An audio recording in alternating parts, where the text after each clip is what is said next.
اعوذ باللہ من الشیطان الرجیم بسم اللہ الرحمن الرحیم رب اشرح لی صدری ویسر لی امری واحلل عقدۃ من لسانی یفقہوا قولی رب زدنی علما۔ امیدیں سحر کے پلیٹ فارم سے میں ہوں ڈاکٹر رقیہ عباسی، اور آج ہم انشاءاللہ تعارف حاصل کریں گے سورہ نجم کا۔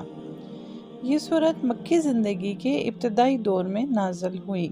یعنی یہ مکی سورت ہے اور اس میں 62 آیتیں اور 3 رکوع ہیں۔ بلکہ بعض روایات سے معلوم ہوتا ہے کہ یہ وہ پہلی سورت ہے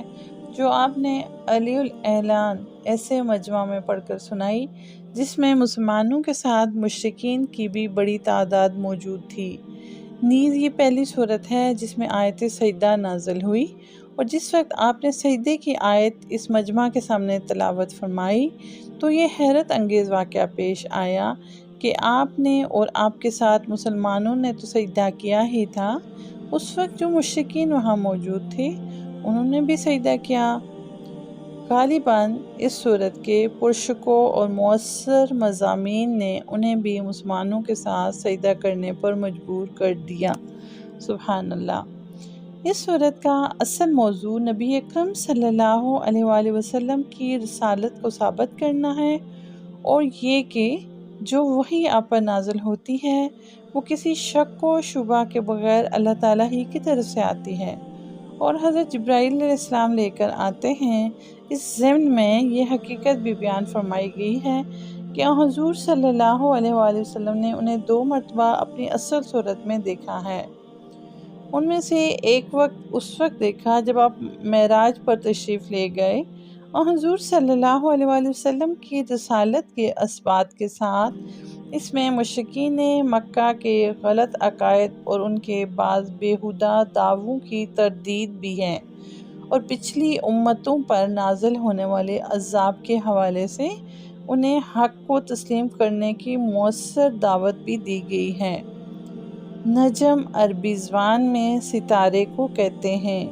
اور چونکہ اس سورت کی پہلی ہی آیت میں ستارے کی قسم کھائی گئی ہے، اس لیے اس سورت کا نام سورہ نجم ہے۔ ستارے کے گرنے سے مراد اس کا غائب ہونا ہے،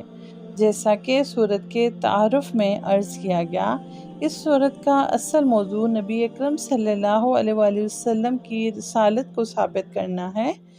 اس لیے سورت کے شروع میں آپ پر نازل ہونے والی وحی کے بارے میں بتایا گیا کہ وہ ایک قابل اعتماد فرشتہ آپ کے پاس لے کر آتا ہے۔ شروع میں ستارے کی قسم کھانے سے اس بات کی طرف توجہ دلائی گئی ہے کہ جس طرح ستارہ روشنی کی ایک علامت ہے اور عرب کے لوگ اسے صحیح راستے کا پتہ لگاتے تھے، اسی طرح حضور اقدس صلی اللہ علیہ وآلہ وسلم لوگوں کے لیے روشنی اور ہدایت کا پیکر ہیں۔ اس کے علاوہ ستارے کے سفر کے لیے اللہ تعالیٰ نے جو راستہ مقرر فرما دیا ہے اس سے بال برابر بھی ادھر ادھر نہیں ہوتا اور نہ ہی اس سے بھٹکتا ہے۔ اس طرح حضور صلی اللہ علیہ وآلہ وسلم کے بارے میں اگلی آیت میں فرمایا گیا ہے کہ وہ نہ راستہ بھولے ہیں نہ بھٹکے ہیں۔ پھر جب ستارہ غائب ہونے والا ہوتا ہے تو اس کے ذریعے راستہ زیادہ آسانی سے معلوم ہو جاتا ہے۔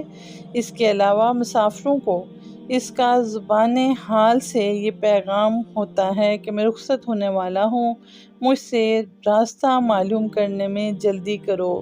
اس طرح نبی اکرم صلی اللہ علیہ وآلہ وسلم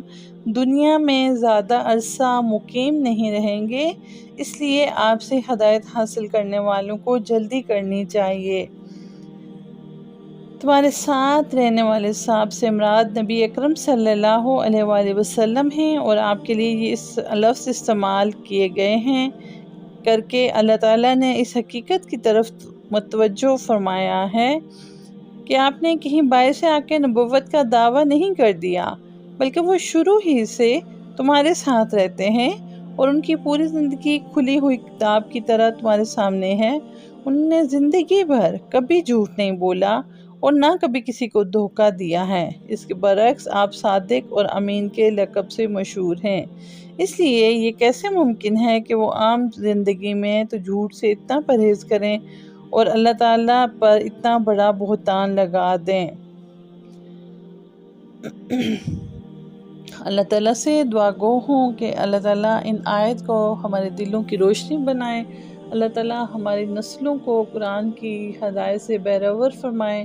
بہرامند فرمائے، اور اللہ تعالیٰ ملک پاکستان کی سالمیت اور خوشحالی کو یقینی بنائے، اور رب العزت ہمارے لیے خیر کے دروازے کھول دیں، اپنی رضا کے دروازے کھول دیں، اور جہاں جہاں مسلمان مجاہدین برسر پیکار ہیں، اللہ تعالیٰ اپنے غیب سے ان کی مدد فرمائے، اور مسلمانوں کے دلوں میں ان کا احساس پیدا فرما دیں کہ وہ جسد واحد کی مانند اپنے مسلمان بھائیوں کی مدد کریں۔ وآخر دعوانا ان الحمدللہ رب العالمین۔